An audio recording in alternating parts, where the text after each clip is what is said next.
नमस्कार विद्यार्थियों, श्री महावीर शिक्षण संस्थान की ऑनलाइन क्लासों में आप सभी का हार्दिक स्वागत है, अभिनंदन है। प्यारे विद्यार्थियों, हिंदी साहित्य में जैसा कि हम पढ़ रहे थे काव्य दोष, और काव्य दोषों में कुछ एक दोष हमने पढ़ लिए। आज हम एक तो दो दोष हैं, अश्लीलत्व दोष और एक है क्लिष्टत्व दोष। इनके बारे में हम चर्चा करने जा रहे हैं। प्यारे विद्यार्थियों, दोषों के बारे में हमने चर्चा की थी कि जब कोई कविता की रचना या किसी पद की जब कोई रचना करता है, उस समय कोई ना कोई त्रुटि कर देता है, कोई ना कोई गलती कर देता है, वहां जो है दोष माना जाता है।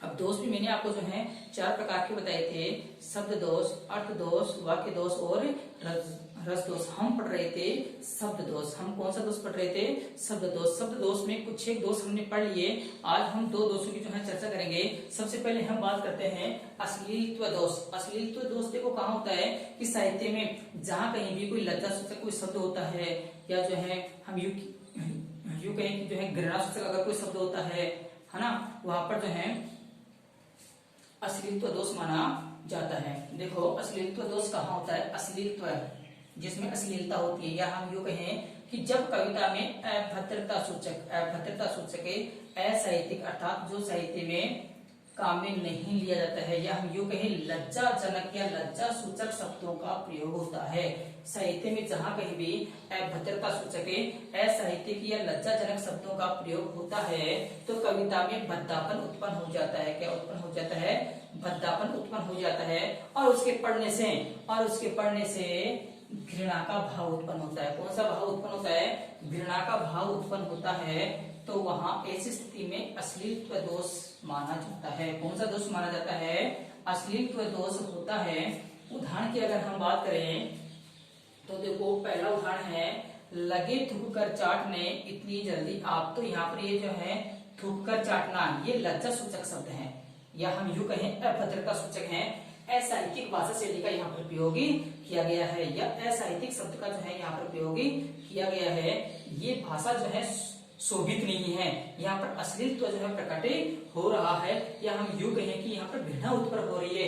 थूक कर चाटना ये कौन सा शब्द है? घृणा सूचक शब्द है। तो यहाँ पर थूक कर चाटने घृणा सूचक शब्द का प्रयोग किया गया है। कौन से शब्द का प्रयोग किया गया है? घृणा सूचक शब्द का प्रयोग किया गया है। अतः यहाँ पर अश्लीलत्व दोष माना जाता है। कौन सा दोष माना जाता है? अश्लीलत्व दोष माना जाता है। दूसरा उदाहरण है तब तेरे मरने पर प्रिय भटकूंगा मैं इधर उधर। एक नायक जो है नायिका से कह रहा है कि तब तेरे मरने पर प्रिय। ये प्रिय शब्द जो है नायिका को संबोधित करके कह रहा है एक नायक कि तेरे मरने पर मैं इधर उधर भटकूंगा।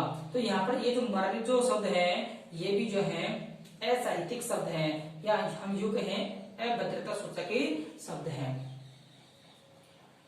तो यहाँ पर मरने जैसे अमंगल सूचक शब्द का जो है प्रयोग किया गया है, इसलिए यहाँ पर अश्लीलत्व दोष है। तो प्यारे विद्यार्थियों, अश्लीलत्व दोष वहां होता है कि जब कविता में या काव्य की रचना में अभद्रता सूचक कोई शब्द या असाहित्यिक या लज्जाजनक शब्दों का प्रयोग होता है, या फिर कविता में कहीं ना कहीं कोई भद्दापन उत्पन्न होता है, या उस कविता को पढ़ने से हमें घृणा का भाव उत्पन्न होता है। कौन सा भाव उत्पन्न होता है? घृणा का भाव उत्पन्न होता है। ऐसी स्थिति में अश्लीलत्व दोष पाया जाता है। उदाहरण मैंने आपको 2 बताए, जिसमें पहले उदाहरण में थूक कर चाटने की बात की गई है, जो साहित्यिक बात नहीं है, असाहित्यिक बात है, या घृणा सूचक बात है। दूसरे उदाहरण में मरने की बात की गई है, प्रिय को मरने की बात की गई है कि तब तेरे मरने पर प्रिय भटकूंगा मैं इधर उधर। तो ये मरना जो है ये भी अमंगल सूचक शब्द है, ये भी साहित्यिक बात नहीं है। तो इस प्रकार से अश्लीलत्व दोष पाया जाता है। दूसरे दोष की अगर हम बात करें तो दूसरा दोष है क्लिष्टत्व दोष। तो देखो ये नाम से स्पष्ट हो रहा है, क्लिष्ट का अर्थ होता है कठिन। क्लिष्ट का अर्थ क्या होता है? कठिन। अर्थात कहने का मतलब ये है कि जब कोई कविता हम पढ़ते हैं या कोई भी काव्य हम पढ़ते हैं, तब हमें उसका अर्थ जो है वह जल्दी समझ में नहीं आता है। अर्थात कहने का मतलब यह है कि उसका अर्थ जो है बड़ी ही कठिनाई से, बड़ी ही क्लिष्टता से हमें प्राप्त होता है या समझ में आता है, वह क्लिष्टत्व दोष पाया जाता है। तो देखो, जहां कहीं या जहां किसी शब्द का अर्थ आसानी से समझ में न आए, अर्थ आसानी से समझ में ना आए, अर्थात जहाँ पर उसकी जो भाषा शैली है वो बहुत कठिन पाई जाती है। जो कहें कि जो भाषा शैली है काव्य की या कोई पद की, उसकी भाषा शैली बहुत ही कठिन होती है, अर्थ आसानी से हमारी समझ में नहीं आता है। इस कारण से वहां जो है क्लिष्ट दोष पाया जाता है, वहां क्लिष्ट दोष होता है। उदाहरण की अगर हम बात करें तो यहाँ पर एक ही उदाहरण दिया गया है और ये भी बड़ा कठिन है। देखो ध्यान से देखिए, कहत कत परदेसी की बात, मंदिर अर्ध अवधि बदी, हमसो हरि आहार चली जाते, वेद नखते ग्रह जोरी अर्ध करी सोई बनत अबखात। प्यारे विद्यार्थियों, ये कवि सूरदास जी का पद है। किसका पद है? कवि सूरदास जी का पद है। और ये उस समय का पद है जब भगवान श्री कृष्ण ने ब्रज को छोड़ करके मथुरा में चले जाते हैं, तो उस समय गोपियों की दशा का वर्णन है। ये किनकी दशा का वर्णन है? गोपियों की दशा का वर्णन है, यानी कि गोपियों की विरह व्यथा का वर्णन है। तो देखो ध्यान से सुनो, इसमें शब्द कुछ और दिया हुआ है, अर्थ कुछ और निकल रहा है। शब्द कुछ और है और शब्दों का अर्थ कुछ और है, यानी कि बड़ी ही कठिनता से अर्थ समझ में आ रहा है। कहते करते परदेसी की बात, यहाँ पर परदेसी कहा गया है भगवान श्री कृष्ण को। परदेसी किसी कहा गया है? भगवान श्री कृष्ण को। मंदिर अर्ध, यहाँ पर मंदिर जो है, मंदिर अर्ध शब्द का अर्थ कुछ अलग निकल रहा है। हरि आहार, हरि शब्द वैसे भगवान श्री कृष्ण के लिए भी आता है, भगवान विष्णु के लिए भी आता है, लेकिन यहाँ पर हरि शब्द जो है ये आया है शेर के लिए। और आहार शब्द से शेर का भोजन क्या होता है? मांस होता है, मांस के लिए है। यहाँ पर ये 4 वेदों के लिए 27 नक्षत्र और 9 ग्रह हैं।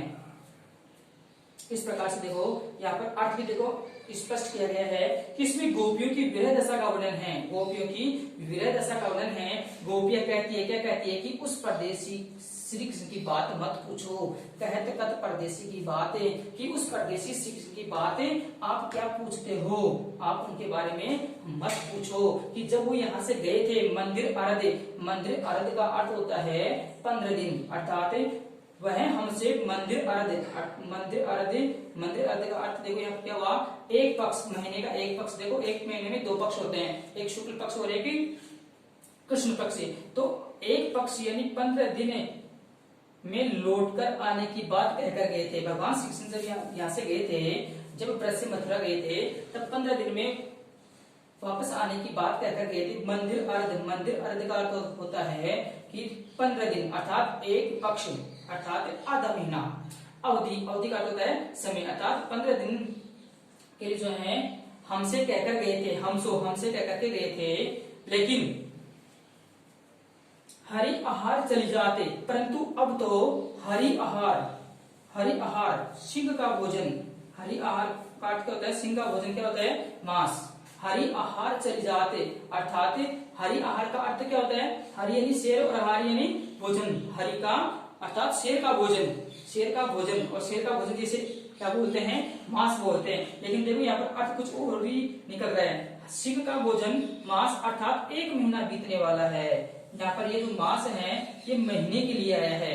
हरि आहार, हरि का जो भोजन है वह महीने के लिए है, अर्थात जो मांस है वो महीने के लिए चली जाते, बीत गया है या बीतने वाला है, अर्थात 1 महीना जो है वो बीतने वाला है। अब तो 4 वेद, ये देखो यहाँ पर वेद, वेद शब्द है। अब तो 4 वेद, नखत, नखत का अर्थ नक्षत्र, और नक्षत्र की संख्या कितनी होती है? 27। 4 वेद, 27 नक्षत्र और 9 ग्रह को जोड़ने पर, 9 ग्रहों को जोड़ने पर अर्ध करी, उनको आधा करके, उनको आधा करने पर कितने होते हैं? 20। देखो 4 वेद, यहाँ पर 4 वेद हो गए, नखत नक्षत्र हो गए 27 और यहाँ पर ग्रह हो गए 9। अगर हम इनको जोड़ेंगे तो इनकी संख्या होती है 40 और 40 का आधा कितना होता है?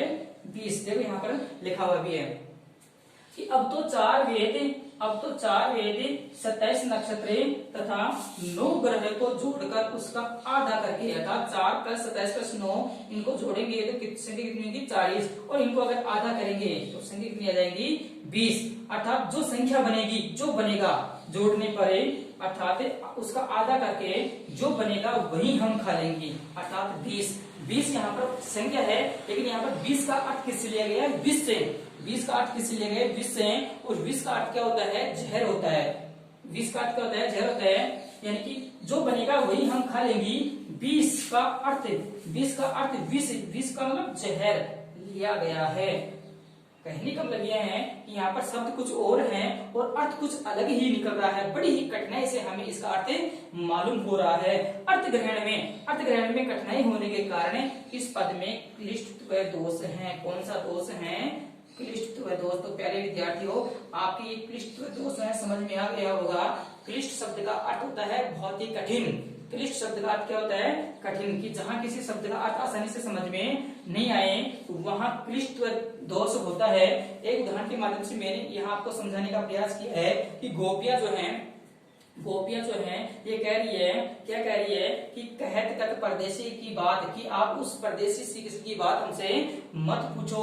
मंदिर अर्ध अवधि, कि जब वो यहाँ से गए थे तब 15 दिन के लिए कहकर गए थे कि मैं 15 दिन में वापस लौट आऊंगा, लेकिन हरि आहार चली जाते। लेकिन अब हरि का आहार अर्थात शेर का जो भोजन है, मांस, अर्थात 1 महीना अब बीतने वाला है। अब 1 महीना बीत गया है, चला गया है, 1 महीना बीत गया है।